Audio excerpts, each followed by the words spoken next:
মাত্র ৩টি ভাঙাচোরা বেসামরিক বিমান, কয়েকজন অদম্য সাহসী টেকনিশিয়ান আর ৯ জন পাগলপাড়া পাইলট মিলে কাঁপিয়ে দিয়েছিল পাকিস্তানের শক্তিশালী বিমান বাহিনীকে। ১৯৭১ সাল পাকিস্তানি বর্বরোচিত হামলার মুখে যখন স্থলপথে তীব্র প্রতিরোধ গড়ছিল মুক্তিবাহিনী, তখন বাংলার আকাশে ছিল কেবলই শূন্যতা। আমাদের কোনো যুদ্ধবিমান ছিল না কোনো আকাশ প্রতিরক্ষা ব্যবস্থা। আধুনিক যুদ্ধবিমান ছাড়া রাডার ফাঁকি দিয়ে রাতের অন্ধকারে এক দুঃসাহসিক অভিযান চালিয়েছিল বাংলাদেশের বিমান যোদ্ধারা। মুক্তিযুদ্ধের ইতিহাসের পাতায় এই অভিযানের নাম ছিল অপারেশন কিলো ফ্লাইট।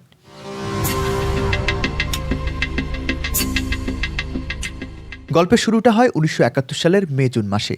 পাকিস্তানি বিমান বাহিনীতে কর্মরত বাঙালি অফিসাররা তখন দিকভ্রান্ত। একদিকে স্বদেশের ওপর হামলা, অন্যদিকে নিজেদের বন্দিদশা। কিন্তু দেশমাতৃকার টানে তারা পালিয়ে আসতে শুরু করেন ভারতে। গ্রুপ ক্যাপ্টেন একে খন্দকারের নেতৃত্বে একত্রিত হন এই আকাশ যোদ্ধারা। কিন্তু ইচ্ছে থাকলেই তো আর যুদ্ধ করা যায় না। যুদ্ধ করতে বিমান লাগে। ভারতের কাছে বিমান চাওয়া হলো, কিন্তু আন্তর্জাতিক আইনের কারণ দেখিয়ে ভারত সরাসরি যুদ্ধ বিমান দিতে অস্বীকৃতি জানায়। অবশেষে ২৮ সেপ্টেম্বর ১৯৭১ ভারতের নাগাল্যান্ডের ডিমাপুরে ঘন জঙ্গলে ঘেরা এক পরিত্যক্ত রানওয়েতে জন্ম নিল বাংলাদেশের বিমান বাহিনী, যার সাংকেতিক নাম দেওয়া হলো কিলো ফ্লাইট। এখন প্রশ্ন হলো, তাদের কাছে কী বিমান ছিল? তাদের বহরে যুক্ত হলো মাত্র ৩টি বিমান।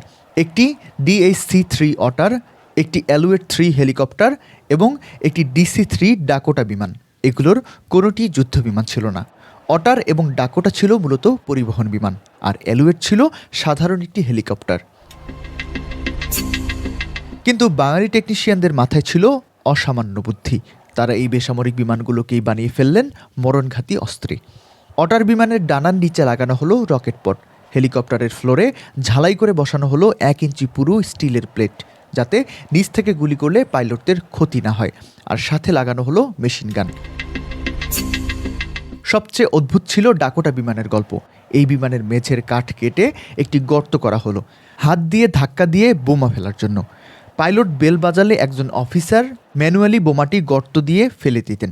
এভাবেই ৫৮ জন প্রাক্তন পাকিস্তান বিমান বাহিনীর সদস্য এবং ৯ জন পাইলট মিলে প্রস্তুত হলেন এক অসম যুদ্ধের জন্য।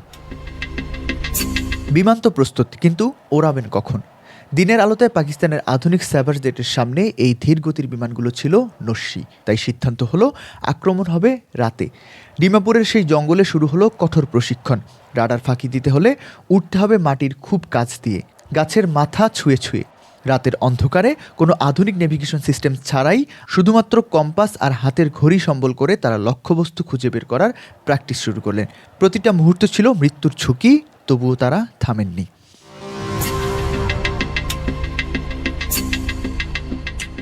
অবশেষে এলো সেই মহেন্দ্রক্ষণ, ৩ ডিসেম্বর ১৯৭১। সিদ্ধান্ত হলো, আঘাত হানা হবে পাকিস্তানের অর্থনীতির মেরুদণ্ডে। টার্গেট নারায়ণগঞ্জ এবং চট্টগ্রামের তেলের ডিপো। মধ্যরাতে নিস্তব্ধ আকাশ চিরে উড়ে চলল কিলো ফ্লাইট।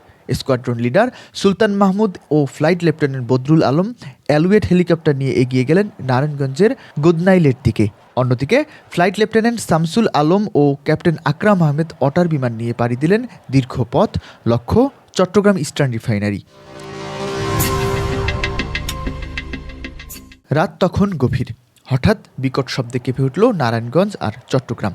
রকেটের আঘাতে দাউ দাউ করে জ্বলে উঠল পাকিস্তানি বাহিনীর তেলের ডিপো। এই হামলা এতটাই নিখুঁত ছিল যে পাকিস্তানিরা ভেবেছিল ভারতীয় আধুনিক যুদ্ধবিমান এই হামলা চালিয়েছে। তারা কল্পনা করতে পারেনি বাঙালিদের এই ভাঙাচোরা বিমানগুলো তাদের এমন ক্ষতি করতে পারে। ৩ ডিসেম্বর থেকে ১৬ ডিসেম্বর পর্যন্ত মাত্র কয়েকদিনে এই কিলো ফ্লাইট মোট ৯০টি অভিযান এবং ৪০টি যুদ্ধ মিশন পরিচালনা করে। তাদের এই চোরাগোপ্তা হামলায় পাকিস্তানি বাহিনীর যোগাযোগ ব্যবস্থা এবং রসদ সরবরাহ ভেঙে পড়েছিল। ১৯৭১ সালের ১৬ ডিসেম্বর, যেদিন বাংলাদেশ বিজয় অর্জন করে, সেদিন ঢাকার তেজগাঁও বিমানবন্দরে সবার আগে অবতরণ করেছিল কিলো ফ্লাইটের সেই অটার বিমানটি। আজকের আধুনিক বাংলাদেশ বিমান বাহিনীর দিকে তাকালে যা দেখা যায়, তার নেপথ্যের ইতিহাসে মনে পড়বে সেই ৯ জন পাইলট আর ৫৮ জন টেকনিশিয়ানের কথা, যারা জীবন বাজি রেখে ভাঙাচোরা বিমান দিয়ে সেদিন রচনা করেছিল এক মহাকাব্য, অপারেশন কিলো ফ্লাইট। শুধুমাত্র একটি সামরিক অভিযান নয়, এটি বাংলাদেশের অদম্য সাহসের প্রতীক।